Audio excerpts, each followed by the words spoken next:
Hello, this is Jerry Spinelli with the UC Cooperative Extension of San Diego County. Today, I want to talk about what is a VFD. What is a VFD? VFD stands for Variable Frequency Drive. Variable Frequency Drive. And it's a device that it's not a pump, but is a device that you can add to your pump.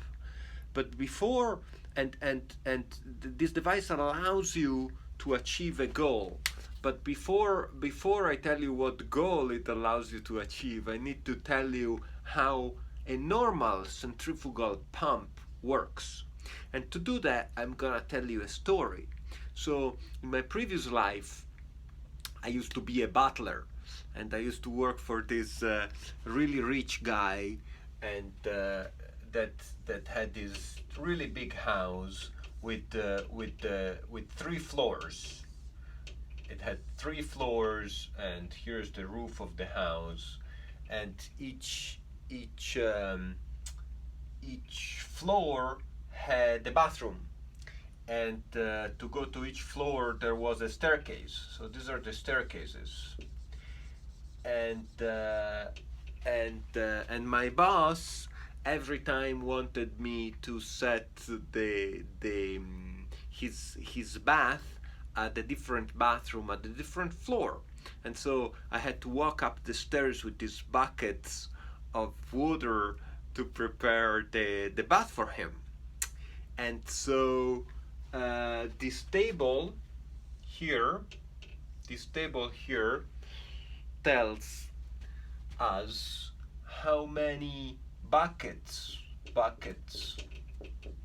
in 10 minutes I could bring up the stairs, and these tell us how many floors I could go up. So this is 1 floor up, this is 2 floors up, and this is 3 floors up. And so if I had to go up only 1 floor, in 10 minutes I could take 10 buckets. If I had to go up 2 floors, in the same 10 minutes, I couldn't take the same buckets, right? Because I cannot work, I would have worked twice as hard. So when I had to go up 2 floors in the same 10 minutes, then I could carry only 5 buckets. Does it make sense?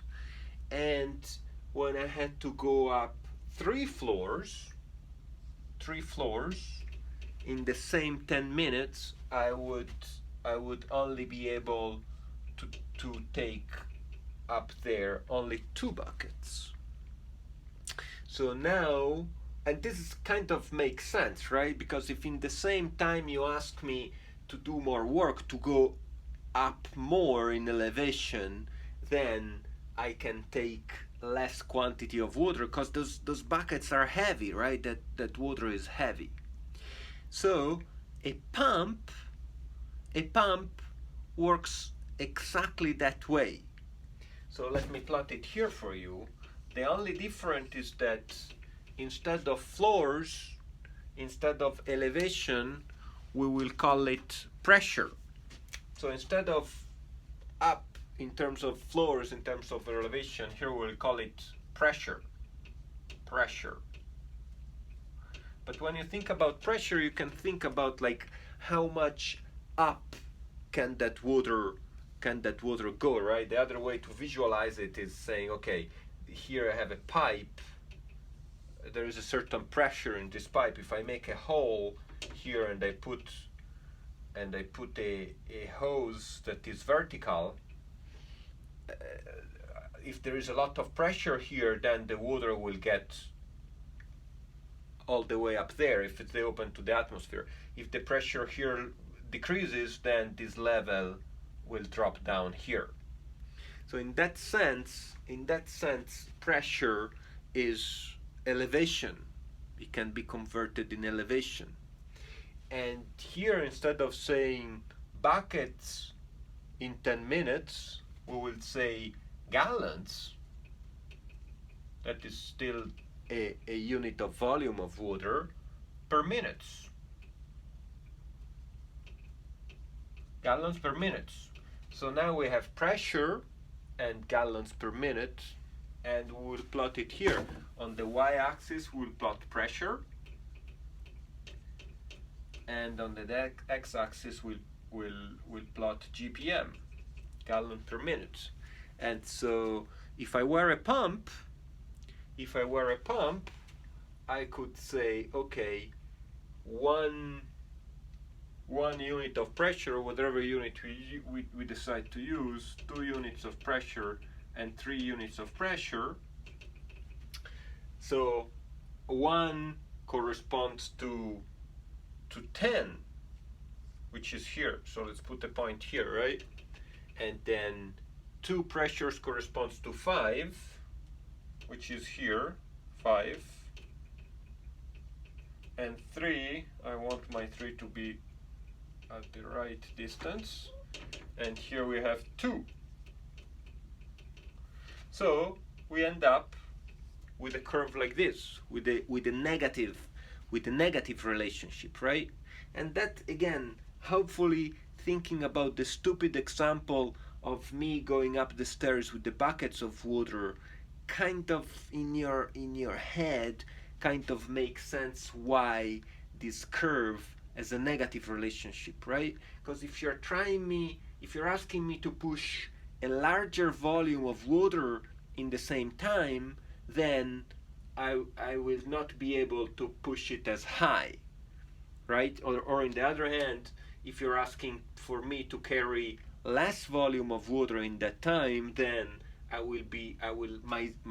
my power will be able to give you more height, that in this case is pressure.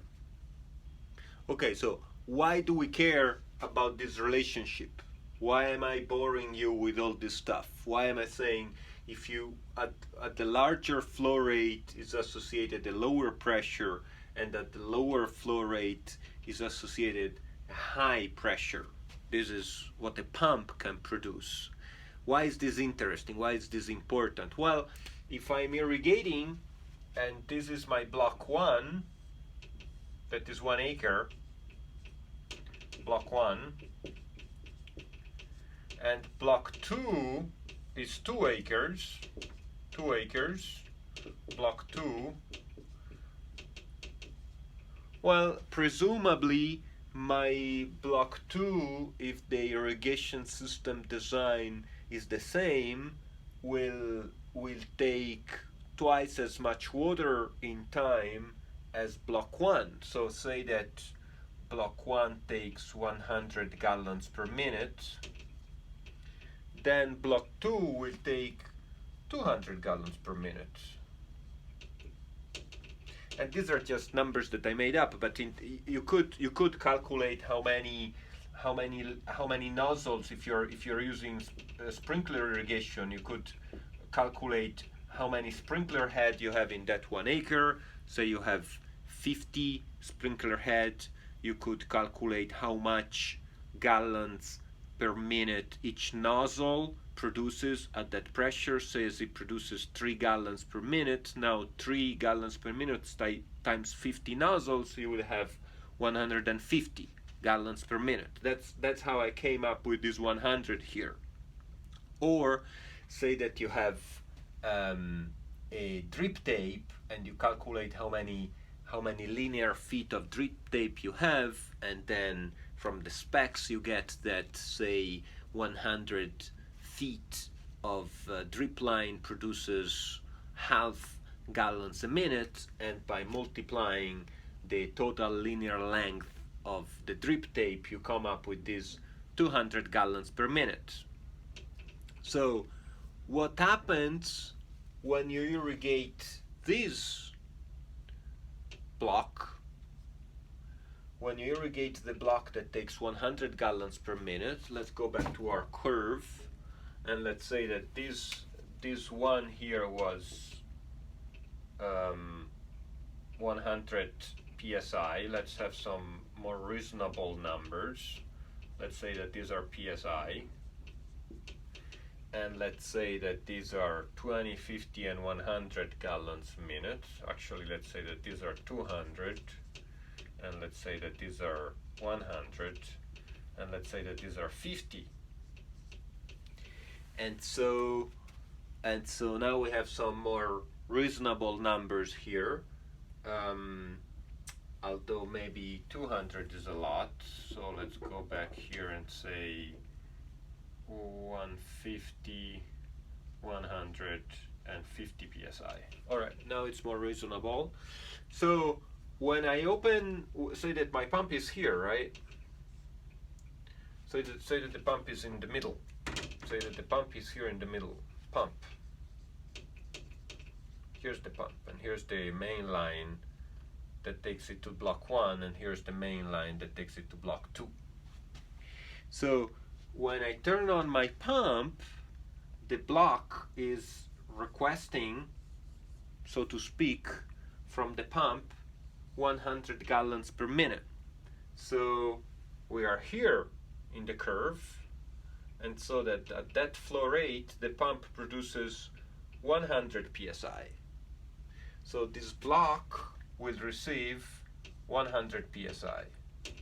Of course, the 100 psi's are here at the pump, then you lose something on the main, there's an elbow, you lose always some pressure.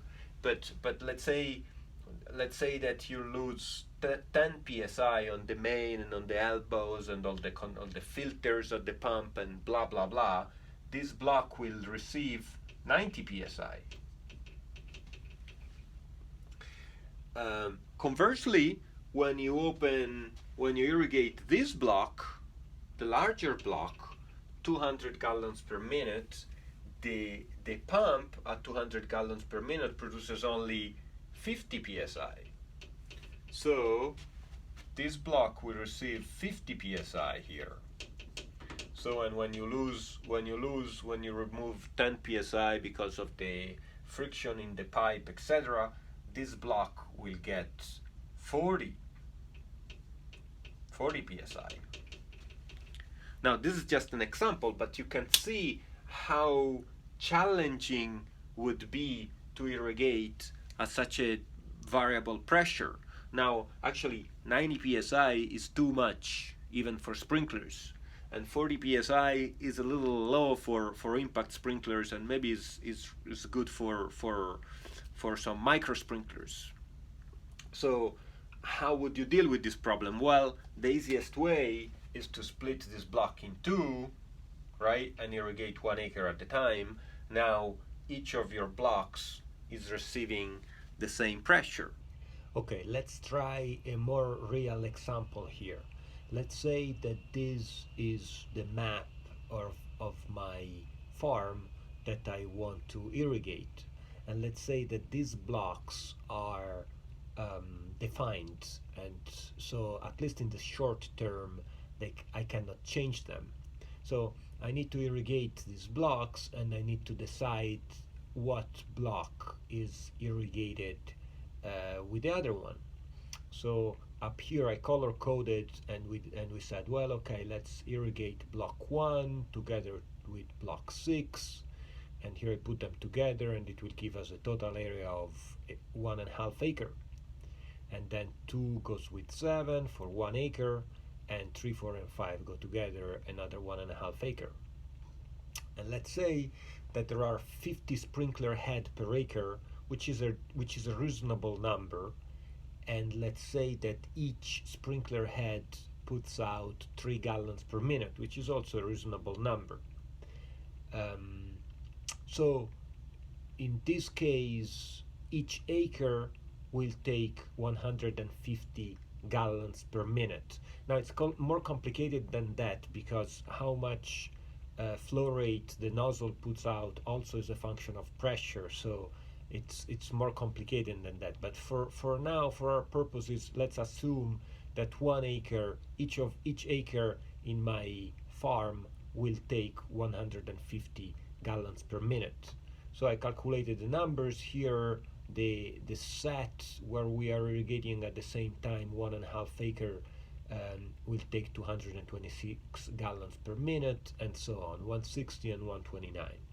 So what does the pump do when we're irrigating at these three different flow rates? Well, so the real uh, pump performance curve of your pump, um, as the manufacturer defines it, will look like something like this. Will be very complicated. You'll get a graph like this, and these various curves depend on various different kind of impellers and how many balls are in there, and then there are these lines that tell you what the power of the motor has to be, and finally you have these curves that tell you in which area you will have some efficiency, right? So you will try to operate your pump in this area because that's where it has the highest efficiency. But for the purposes of our discussion, let's just assume that your curve looks something like this, a little bit fictionalized, but the shape will be is always this one. It always looks like this. So let's say that when you are when you are irrigating those two blocks that take 229 gallons per minute, your pump will produce 65 psi, and so maybe 5 or 10 psi are lost in the main and in the lateral, and let's say that your sprinkler head will receive uh, 55 or 50 psi. That's exactly what they need, and they work fine. Same when you're irrigating the blocks that take 226, maybe it's a little, the flow rate is a little less, so the pressure will be a little higher, maybe it will be 70, and they at the sprinklers they'll get 60. It's still within the range. But what happens when you irrigate a small block? When you irrigate the block that takes 160 gallons per minute, and there is no other way that you can do that, right? The block is small. It's not that you don't have another block that you can put it together. You cannot throw away water, so you are forced just by the topography of your farm to irrigate the smaller block that takes only 160 gallons per minute, and at that flow rate your pump will produce a higher pressure. How much higher? Maybe it will produce 100 psi, and that's too much for sprinklers. They don't perform well at that pressure. It's too high of a pressure. So if this curve looks complicated to you and you just slept through the presentation, just remember this sentence here: when I irrigate a small block, the pump produces too much pressure. This is the key. This is the key. So just memorize this sentence if you're having trouble understanding all this. So what can I do? Now I have this block that my pump is producing 100 psi. So one thing that you can do, and it's commonly done, it's what I did when I was irrigating this block. With this valve open, I'm getting 75 psi. That is too high. I have micro sprinklers that need 30 psi. So if at the valve here I get 75, maybe at the sprinklers I will get 65. It's way too high. So what I did here, I closed this valve, half closed, not completely closed, half closed, until I obtained 40 psi here. And that means that at my sprinklers I get 30 psi, and I'm running them at the pressure that they need. So this is one way of dealing with this pressure that is too high. Another way is installing pressure regulators. You can buy fixed pressure regulators for 12 psi, for 25 psi. What they do, they drop the pressure, whatever the pressure at stream is, they will drop it to a preset value, and you can buy them for various values. This is for 15, for 20, for 25, for 30 psi. There is also adjustable pressure regulators, and my friend Miguel and I here are adjusting one of them. But basically what these devices do, they do the same thing that I showed with the valve. They burn some pressure locally. They create a local drop of pressure. Why is this not a good idea? Because basically we are throwing away energy. The paradox is that we spend money for the pump in terms of energy, in terms of electricity, for the pump to create that energy, and then we throw away that energy, that same energy, with a pressure regulator or with a half choked valve to achieve the pressure that we want. And that, again, the paradox is created by the fact that the pump can only operate on that curve. So a VFD solves this problem. So going back to this famous curve, what a VFD does, which is a some device full of electronics that I don't understand, but it's not the pump itself. It's something that you add to the pump. And what this thing does, it allows you to make the pump spin at a slower speed. Whereas earlier, without a VFD, the pump has to spin at a certain RPM that is decided by how the electricity is the sinusoid of the electricity work. I don't understand these things, but the electricity looks something like this, right? AC.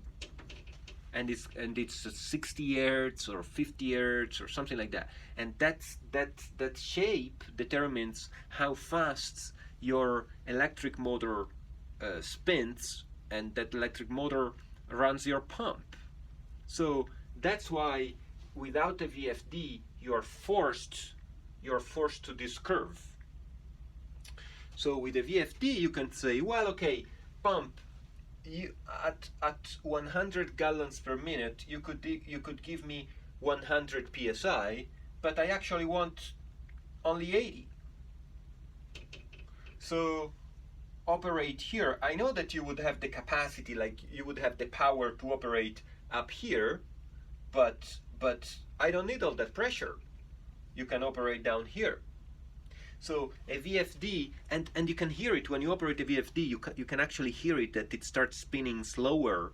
That the pump spins slower than it was or than it could, and that way, slowing down the RPM of the pump, you can achieve a different combination of flow rate and of pressure, so that you're not forced to be exactly on this curve anymore. And you're not forced to throw away all that pressure like we did in this example, that you had to install a pressure regulator, or sometimes people just half close a valve, and so then you go to the field and you hear this valve like making these sounds, and what it does is it burns pressure. So you're spending money to create pressure with your pump, and now you're throwing away that pressure that you created. But before the VFDs were available, that was the only way to go, because again you are forced to operate on this curve, and again with the VFD you can operate anywhere below this curve. So you could be here, you could be here, you could be here, you could be here. So the VFD allows you to give any combination of flow rate and of pressure that you want. Except, and this is the big caveat here, that you cannot go above the curve, right? You cannot be up there, because your pump doesn't have that capacity, right? Doesn't have that power, right? You need a more powerful pump to be up there. So here, this is impossible. You cannot be up there. But any point below the curve, it's allowed.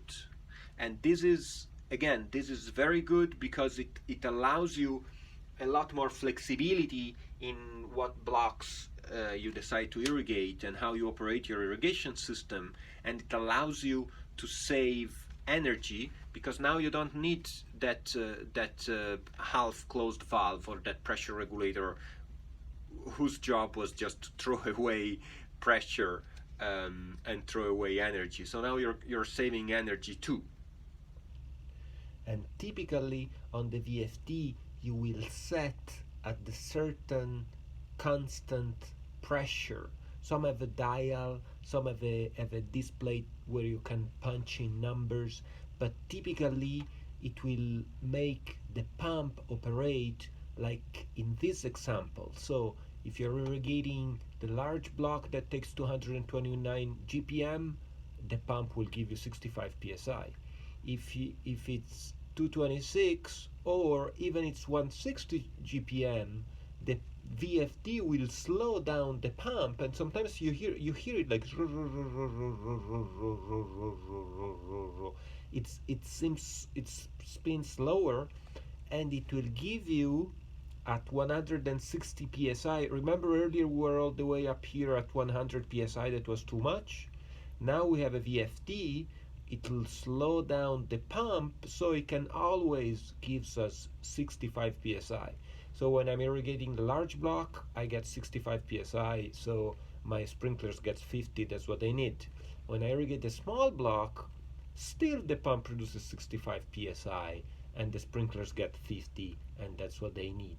So the VFD gives you this flexibility, and so the key sentence here is when I irrigate a small block or a large one, it doesn't matter. Now I have a VFD, the pump always produces the same pressure. Careful, there's a caveat here. What if I irrigate 3 blocks together that take for a total of 250 gallons per minute? Now I'm not operating up here at 65 because my upper envelope is still the performance of my pump. So if you go above what your pump can do, your pressure will drop. So the VFD doesn't let you operate in this area, but yes, it does let you operate at any preset value of pressure in this area. We hope you enjoyed this episode, and we will see you in the next video.